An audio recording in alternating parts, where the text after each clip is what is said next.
पूछते हैं। एक व्यक्ति ने हमसे पूछ दिया, बोले महाराज जी एक बात बताएं। हमने कहा बताओ। बोले जनक जी ने अयोध्या में निमंत्रण क्यों नहीं भेजा? क्यों? इस शंका का विषय है कि नहीं? तो जनक जी ने अयोध्या में निमंत्रण नहीं भेजा, इस बात का यदि आप लोगों को पता है तो इसका भी पता होता होगा कि जनक जी ने किसको निमंत्रण भेजा। क्यों? यदि इस बात का तुमको पता है कि जनक जी ने अयोध्या में निमंत्रण नहीं भेजा, तो इस बात का भी पता होगा कि एक आध तो नाम बताओ कि किसको निमंत्रण भेजा गया जनकपुर से। तो याद रखना प्यारे, जनकपुर से किसी को निमंत्रण नहीं भेजा गया। क्यों? जितनी भी कथाएं हैं सब बहुमुखी मन से कथा है, इसलिए हमें उन कथाओं को श्रवण करना चाहिए जिनको हमारे शास्त्र प्रमाणित करते हैं। जनक जी से पूछा गया कि आपने किसी को निमंत्रण दिया? जनक जी ने कहा कि भैया हमने किसी को नहीं दिया। बोले फिर इतनी बड़ी भीड़ तुम्हारे यहाँ कैसे इकट्ठी हो गई? तो जनक जी ने बड़े सुंदर भाव से कहा, बोले दीप दीप के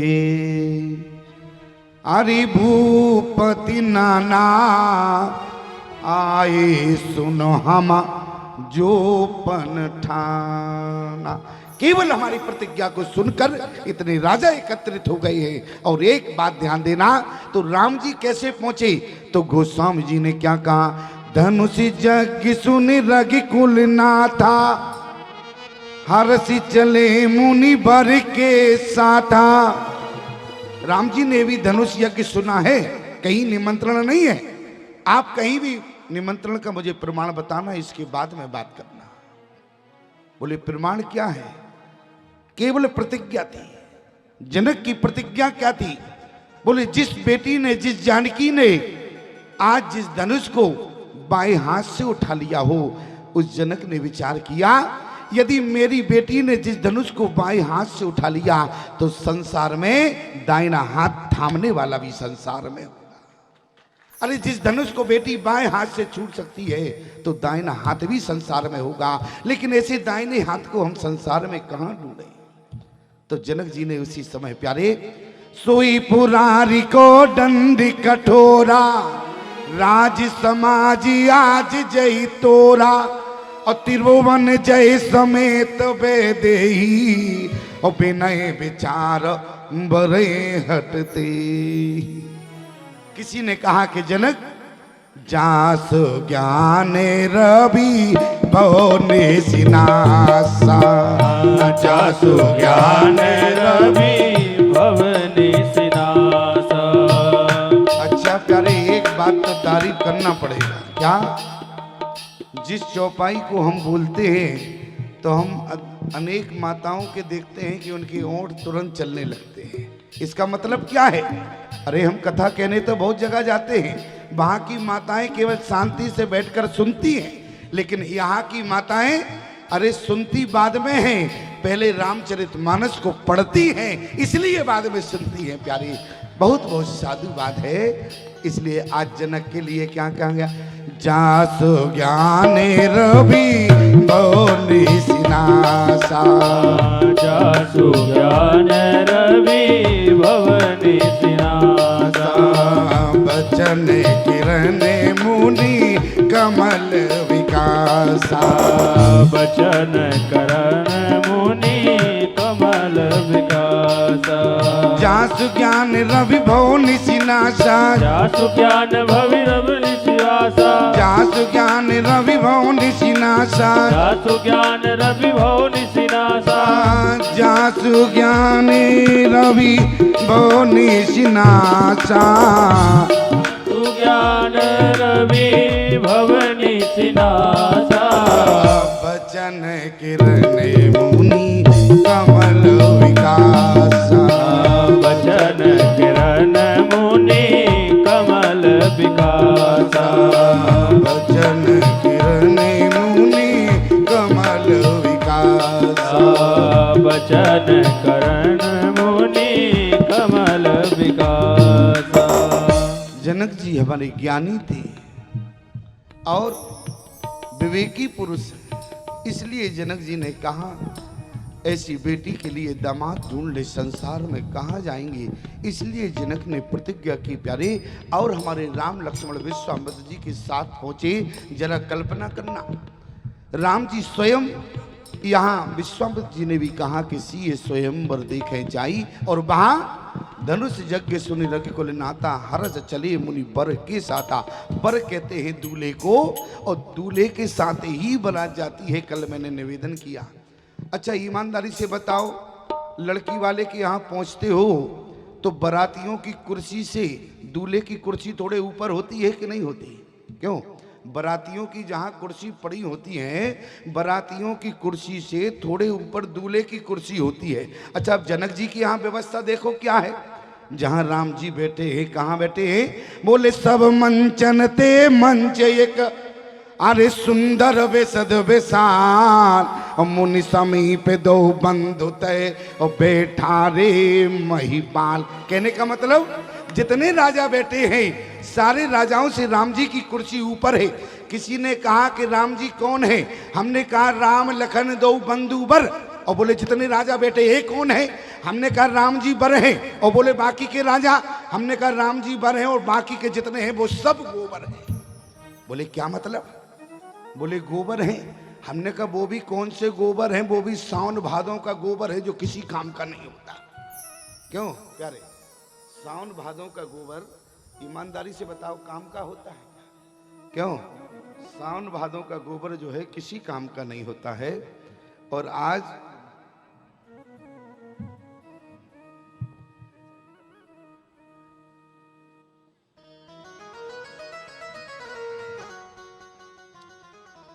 हमारे जनक जी ने ऐसी प्रतिज्ञा की, और राम लक्ष्मण को सब मंचनते मंच एक सुंदर विशद विशाल। लेकिन जरा विचार करना, जिस समय धनुष तोड़ने के लिए एक राजा खड़ा होगा, उसने कहा कि हम धनुष तोड़ेंगे। बोले तोड़ोगे तो वो तो ठीक है। और जैसे ही वो राजा पहुंचा तो धनुष में इतनी ताकत लगाई लेकिन तोड़ नहीं पाया, वापस आ गया। सारे राजाओं में सलाह हुई, बोले एक काम करो। बोले क्या? बोले एक एक करके तोड़ेंगे तो तोड़ तो पाएंगे नहीं, समय बहुत लगेगा। बोले एक काम करो, एक ही साथ चलते हैं। तो गोस्वामी जी ने कहा भूप सहिस दसई कई बारा, और लगी उठावन टरई नटारा। और इतने में सारे राजा जब एक साथ लग गए, धनुष को तोड़ न सके प्यारे, तो एक पिता की क्या स्थिति हुई होगी। आज जनक जी ने जैसे ही देखा, जनक जी ने कहा यदि प्रण तोड़ते हैं तो बेटी कुंवारी। आज जनक के हृदय प्यारे रो पड़ा। बोले तजो आस, सारे राजाओं से कहा, बोले तजो आस निज निज ग्रह जाओ, लिखा न विधि वैदेही विवाह। पहले कहा कि अपने अपने घर जाओ। राजा बोले घर क्यों जाएं? बोले अभी तो स्वयंवर चल रहा है, अभी हम घर नहीं जाएंगे। बोले जहां तुमने हमारी व्यवस्था की हो किसी गेस्ट हाउस में तो हम वहां जावे। राजा जनक ने कहा ना रेस्ट हाउस जाओ ना गेस्ट हाउस जाओ, तुम तो सीधा रेलवे स्टेशन जाओ। क्यों? बोले किसी काम के नहीं हो। बोले तजो आस निज निज ग्रह जाओ, और लिखा न विधि वैदेही विवाह। सारे राजाओं ने कहा कि जनक यदि तुम्हारी बेटी का विवाह ब्रह्मा ने नहीं लिखा तो फिर तुमने इतनी बड़ी भीड़ को क्यों बुलाया है? इतने राजाओं, आज इतने राजा तुम्हारे यहाँ एकत्रित थे, यदि तुम्हारी बेटी का ब्रह्मा ने विवाह नहीं लिखा तुमने ऐसी प्रतिज्ञा क्यों की? बोले सोई पुरारी को दंड कठोरा, राज समाज आज जय तोरा, तिरुवन जय समेत वेदेही, विनय विचार बरे हटते। राजाओं ने जैसे ही कहा ब्रह्मा जी ने विवाह नहीं लिखा तो आपने क्यों ऐसी प्रतिज्ञा की? जनक जी ने कहा ये तो ब्रह्मा से पूछो विवाह लिखा है या नहीं लिखा। सारे राजाओं ने एक साथ ब्रह्मा जी को आवाज लगाई, बोले ए ब्रह्मा, क्या तुमने जानकी का विवाह लिखा या नहीं लिखा, ये बताओ। ब्रह्मा जी ने कहा कि मूर्खो, विवाह तो लिखा है लेकिन तुम्हारी किस्मत में नहीं है। तो इसका क्या मतलब हुआ कि जानकी का दूल्हा संसार में है, तुम्हारी किस्मत में जानकी का विवाह नहीं है, न तुम्हारे साथ विवाह होना। तो किसके साथ होना? क्या तुमने जानकी के दूल्हे का निर्माण नहीं किया? तो ब्रह्मा जी ने क्या कहा? बोले जय भी रंची रची सीए समारी, और ते श्यामल बर रचे वो बेचारी। बोले मैंने सांवले सरकार को जानकी के लिए बर बना के भेजा है।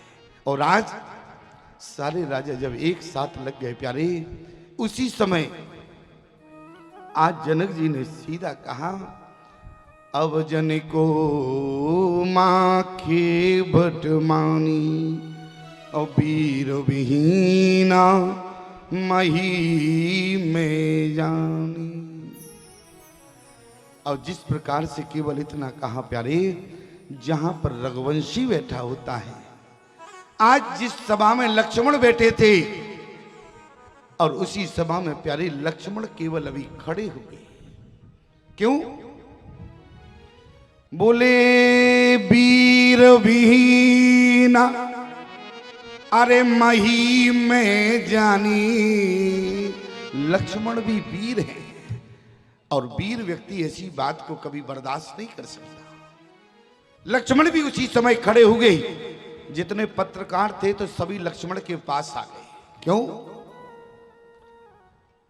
क्योंकि लक्ष्मण जिस प्रकार से खड़े हो गए तो मां के लखन कुटिल भई मोए रथ पर फर करत नहीं निरसोई। और जैसे ही लखन खड़े हो गए, लखन की आंखें लाल पीली देखी, सारे पत्रकार आए। बोले लखन कुछ बोलना चाहते हो? लक्ष्मण ने कहा कहने को तो बहुत कुछ है लेकिन क्या करें।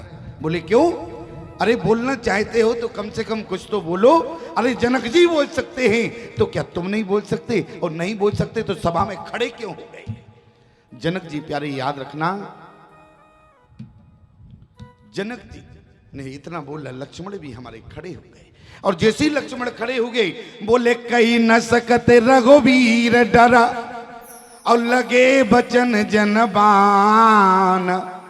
बोले राम जी का डर है, याद रखना, अपने बड़े भाई का डर है। और बड़ा भाई पिता के समान होता है। आज छोटा भाई बड़े भाई से डर रहा है, लेकिन समाज की विडंबना क्या है, आज भाई भाई को भाई ही नहीं समझता प्यारे। लेकिन देखो लक्ष्मण की कंडीशन क्या है। बोले कह न सकत रघुवीर डर, जबकि स्वयं वीर है, लेकिन इसके बाद रघुवीर के सामने डर है लक्ष्मण। हमारी बात को जरा ध्यान से सुनना। बोले रघुवंशनमय अरे जय को होई और ते समाज वस कहे न कोई। कई जनक, अरे जनक, आज जनक के लिए कोई संबोधित नहीं किया लक्ष्मण ने, और सीधा जनक कह दिया। और जैसे ही जनक कहा, किसी ने कहा देखो लक्ष्मण कितने क्रोध में है। जितने राजा बैठे थे बोले अब मजा आएगा, बोले अब फटकारने वाला खड़ा हो गया जनक। और इतना ही हुआ। बोले रघुवंशन में जय को होई और ते समाज वस कहे न कोई।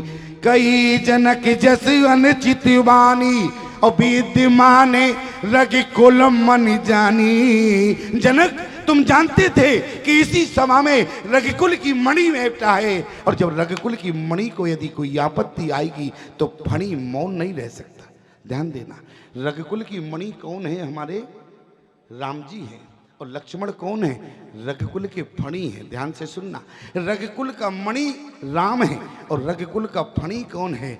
आज जनक मानो लक्ष्मण भले ही क्रोध में कह रहे हों, लेकिन मन ही मन जनक जी यही सोच रहे थे। इसलिए तो हमने ऐसी बात कही। क्यों? बोले जब तक फणी खड़ा नहीं होगा तब तक मणि का प्रकाश नहीं होगा। और याद रखना प्यारे, लक्ष्मण कौन है? बोले रघुपत कीरत विमल पताका और दंडी समान भयो जस जाका। जब तक समाज में डंडा खड़ा नहीं होगा तब तक झंडा नहीं लहरा सकता है। इसलिए प्यारे राम जी को खड़ा करने के लिए पहले डंडे को खड़े करने की आवश्यकता थी। इसलिए जनक जी ने क्या कहा? वीर विहीना अरे मही में जानी। क्योंकि जनक जी नादान नहीं है, बुद्धि ही नहीं है, विवेकी पुरुष हैं। इसलिए जनक जी ने ऐसी बात कही। और जरा ध्यान देना, जिस समय विश्वामित्र जी मांगने के लिए पहुंचे तो ईमानदारी से बताओ विश्वामित्र जी ने क्या कहा था? विश्वामित्र ने केवल यही कहा था कि अनुज समेत अरे देव रघुनाथा और निश्चर बध में हूँ सनाता। लक्ष्मण का नाम नहीं लिया। अनुज समेत देव रघुनाथा, केवल अनुज, और अनुज में तो भरत भी आता है, लेकिन राजा दशरथ ने भरत को नहीं दिया। किसको दिया? लक्ष्मण को दिया। क्यों? क्योंकि राम जी को मांग रहे हैं, और राम जी क्या हैं? बोले राम जी झंडा हैं, तो झंडे के साथ तो डंडे का जोड़ बैठता है, और हम भरत को कैसे दे देते? क्यों? झंडे के साथ तो डंडा का जोड़ बनता है कि नहीं? और इसलिए आज दशरथ भी ज्ञानी है। दशरथ ने कहा कि तो तुम झंडे को मांगने आए हो और अनुज की बात कर रहे हो, झंडे से तो डंडे का जोड़ होता है, इसलिए तुम झंडा डंडा दोनों ले जाओ, ये दोनों ही तुम्हारे काम आएंगे। और यही हुआ। जैसे ही लक्ष्मण खड़े हो गए, और लक्ष्मण ने क्या कहा? जो तुम्हारे अनुशासन पावो, कंदुके ब्रह्मांड उठावो। जैसे ही कहा एक झटके में उठा लेंगे। एक राजा बोला गड़बड़ हो गया, हमने कहा था आज धनुष नहीं टूटा तो तुम कम से कम घर ही चलते, अब तुम घर में तो गए नहीं, अब यहीं बैठे रहे। तुमने कहा तमाशा देखेंगे, अब देखो तमाशा, ब्रह्मांड उठने वाला है। अरे बोले तो क्या हो गया? ब्रह्मांड उठेगा तो हम भी उठ जाएंगे, और जब ब्रह्मांड धरती पर रखेंगे तो हम भी धरती पर बैठ जाएंगे। इतना नहीं, लक्ष्मण ने क्या कहा? जो तुम्हारे अनुशासन पावो, कंदुके ब्रह्मांड उठावो, कांच घट जिम डारो पोरी। राजा जितने बैठे थे वो सब ना समझ थे। बोले लो, अब तो बोले बहुत बुरी कंडीशन होने वाली है। लेकिन जरा ध्यान देना प्यारे, इतने ना समझ राजा थे, इनको ज्ञान ही नहीं था। ऐसे समझना, एक ट्रेन में यात्रा कर रहे थे, एक व्यक्ति ट्रेन में चढ़ा तो उसके साथ बहुत सारा सामान था। तो जैसे ही ट्रेन में बैठा तो उसने क्या किया कि सारा सामान तो बर्थ पर लगा दिया, लेकिन एक थोड़ी सी पोटली ली तो अपने सिर पर रख लिया। किसी ने कहा भैया ये क्या कर रहे हो? अरे बोले पूरा वजन तो ट्रेन पर नहीं होना चाहिए, कुछ वजन अपने सिर पर भी तो होना चाहिए। अरे तुम भी तो ट्रेन में बैठे हो, क्यों? अरे तुम अपने ऊपर पूरा सामान रख लो, लेकिन वजन कहाँ जाएगा? लेकिन ये ना समझ है कि नहीं? यही ना समझ सारे राजा थे। क्यों? जैसे लक्ष्मण ने कहा कि कांचे घट जब डालो पोरी, तो जैसे ही कहा लक्ष्मण ने पोल डालेंगे तो सारे राजा अपनी अपनी कुर्सी के नीचे बैठ गए। बोले क्यों? बोले ब्रह्मांड फूटेगा तो कम से कम हम कुर्सी के नीचे रहेंगे तो सुरक्षित तो रहेंगे। अच्छा, कुर्सी क्या ब्रह्मांड में नहीं रखी है? वो क्या अतपर है क्या? लेकिन देखो सारे राजा ना समझ हैं। आज लक्ष्मण ने ऐसी बात कही, बोले कांचे घट जिम डारो पोरी। और इतना ही नहीं, राम जी ने कहा लक्ष्मण तब तो विवाह हो गया। बोले क्यों? बोले अब विवाह नहीं हो पाएगा। बोले क्यों नहीं होगा? बोले तुम ब्रह्मांड को फोड़ दोगे, बनाएगा कौन? बोले बनाने वाले तो आप हैं। बोले बनाने वाले हमें, बोले तब तो और विवाह नहीं होगा। बोले क्यों? बोले बनाने वाले कुमार तो आप हैं। भगवान ने कहा किसी को मालूम चल गया कि हम कुमार जाति से हैं तो कौन विवाह करेगा हमारे साथ? लक्ष्मण तुम समझ के नहीं बोलते हो। लक्ष्मण ने कहा प्रभु, बोले जो तुम्हारा अनुशासन पावो, ओ कंदुक ब्रह्मांड उठावो, कांच घट जिम डारो पोरी। मैंने केवल कच्चे घड़े की बात की है। क्यों? बोले कच्चे घड़े के सामान फोड़ेंगे तो बनाने वाला बगल में है तो तुरंत बना देगा 2 मिनट में। और ब्रह्मांड को बनाने वाला कौन है? हमारे परमात्मा ही हुआ करते हैं प्यारी। और आज लक्ष्मण ने कहा यदि मैं इस ब्रह्मांड को ना उठा सकूं, तुम तो इस धनुष की बात करते, इस धनुष को तो उठा के हम 7 योजन दौड़ कर जा सकते हैं प्यारी।